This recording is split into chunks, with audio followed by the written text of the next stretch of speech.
Hello everyone and welcome back to my game design channel / indie devlog. Today we're doing something a little bit different in my indie JRPG roguelite, Runes of the Abyss. I wanted to add a unique boss fight to the game, but instead of creating it myself, I gave the design over to my kids.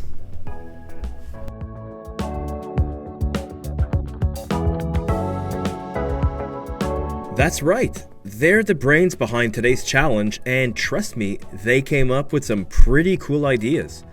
It started with some brainstorming that eventually turned into a queen bee boss with her own swarm of attacks and defenses. And while I'm refining some of these ideas, everything here is inspired by their creativity. Also, if you're new here, welcome. On my channel, I dive into all things game design. Sometimes I explore the technical side, sometimes the creative, and sometimes collaborating with the experts in my own home. So let's see what they came up with.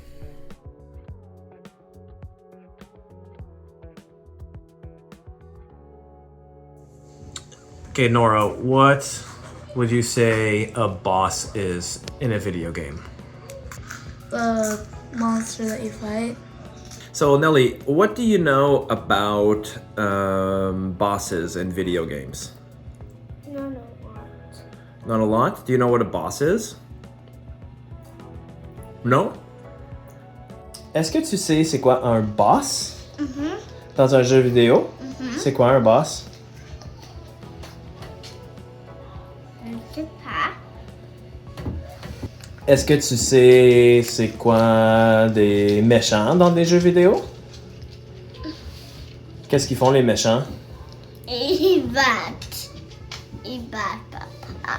Why is it special, more special than other monsters? Because it's like a harder one.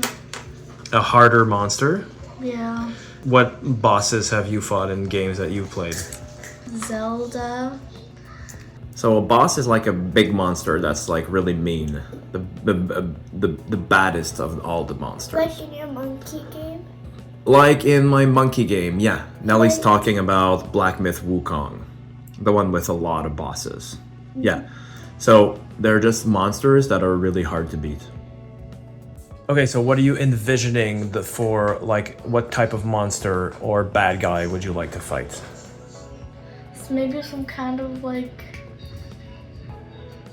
monster that's like an animal and like mixed with like a plant or something. I don't know. An animal mixed with a plant? Yeah. Okay, that's a good idea. So, do you have any ideas?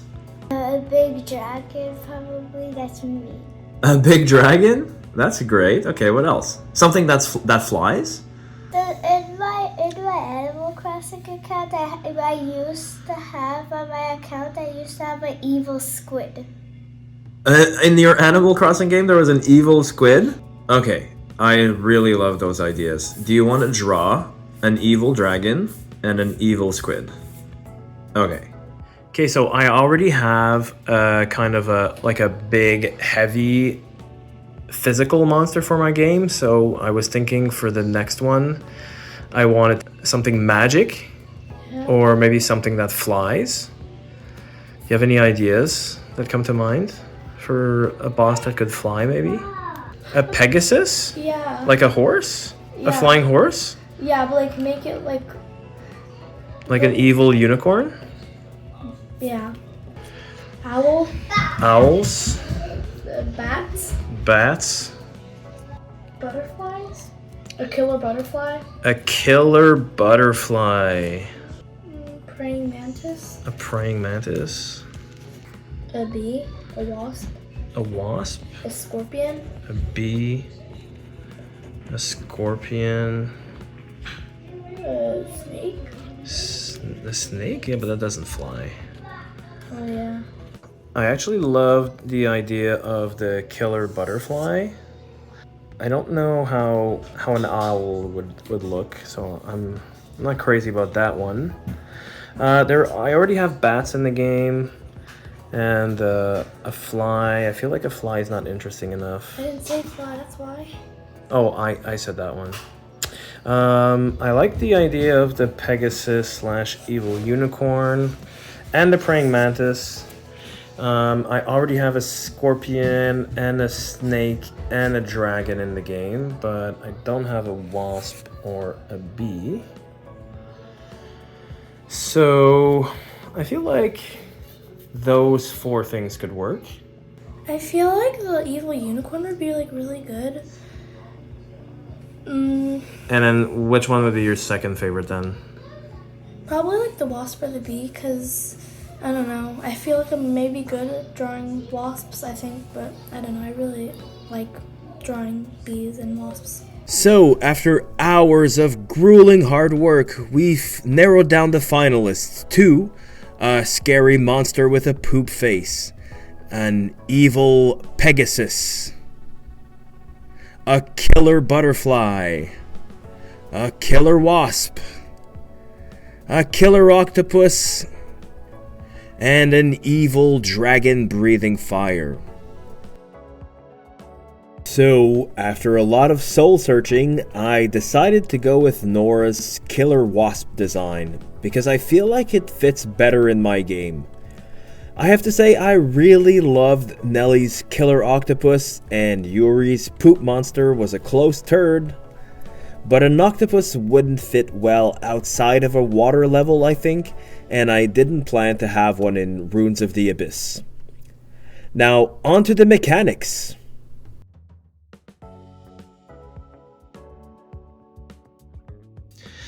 So, Nelly, I decided to make Nora's killer bee for this first boss.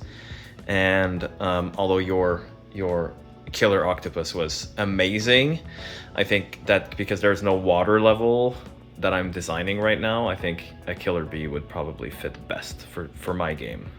So that being said, if you were designing a boss in a game where you have to fight a monster, just like we talked about with your killer octopus, what kind of moves would you like a bee to have? Sting you? Like hit you with its stinger, okay? Probably that would be the smartest thing to do. And then what if there was like another magic attack that could like hurt someone on your team? Like what kind of ability would a killer bee have? Maybe his wings. His wings? Maybe his wings, when they flap, they can maybe like hit you with his wings. What about what about if he sent like a cloud or like a windstorm attack? With it, by flapping his wings, he could make like a lot of wind. Yeah. What else? What about like a special move that they could do that no other monster can? Maybe like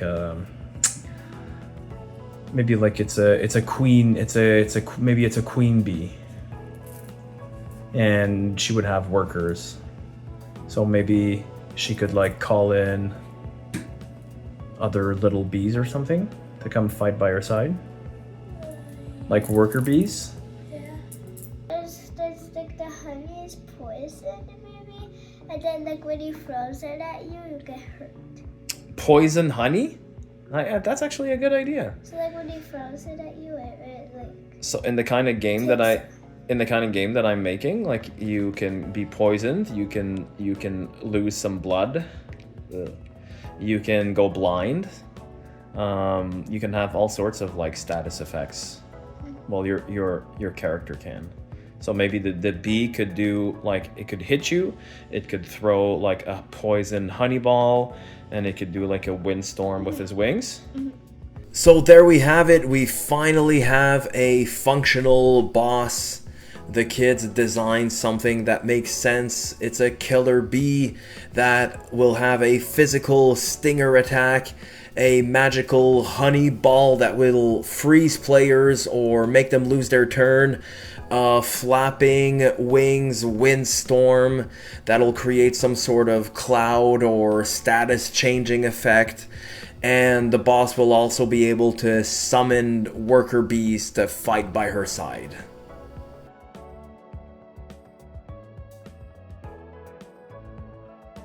I found a model that fits the style of my game that I could modify in Blender, then spent the next few hours creating the enemy in Unreal Engine.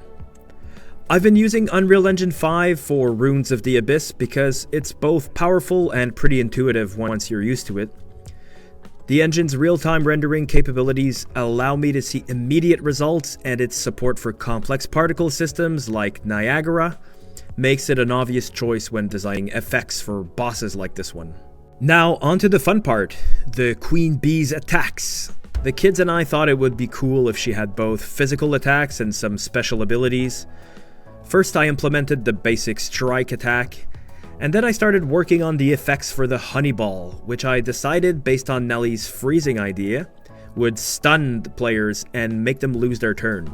I used materials in Unreal to give it a gooey, viscous look, with Niagara powering the particles effects so it looks more like honey and drips as it flies towards the player. It's a pretty cool effect, but it'll need some tweaking in the future, but I'm pretty happy with it for now. We also have that windstorm attack that both girls suggested, which I decided would work best as a status changing cloud. And that started as a basic smoke effect. Using Niagara again, I was able to tweak it into a floating, ominous, stylized cloud. This attack adds a bit of unpredictability since players' statuses will be changed randomly, so they can be poisoned, blinded, confused, bleeding, etc. And lastly, we've got the drones. I didn't want to model these from scratch, so I found some that kind of match my aesthetic and work well with the Queen Bee's design. Purchasing these saved a lot of time, and I got to dive right into coding. I'll need to tweak them more in the future, but they'll have to do for this video. So, using Unreal's blueprint system, I coded them to be summoned by the Queen Bee at random, but only when there are no other existing drones in play. They fly in, attack the player with a physical attack, and retreat to her side. That's it. It adds another layer of chaos that keeps players on their toes because now the player has to deal with 3 enemies instead of just the 1. So there you have it, the Queen Bee, straight from the imagination of my little designers. From summoning worker drones to launching a sticky honey attack, it's amazing how much personality we could pack into this fight just by letting kids go wild with crazy ideas. We even had to balance some of it down because they were going for brutal difficulty. Now let's see how the kids react to the final test.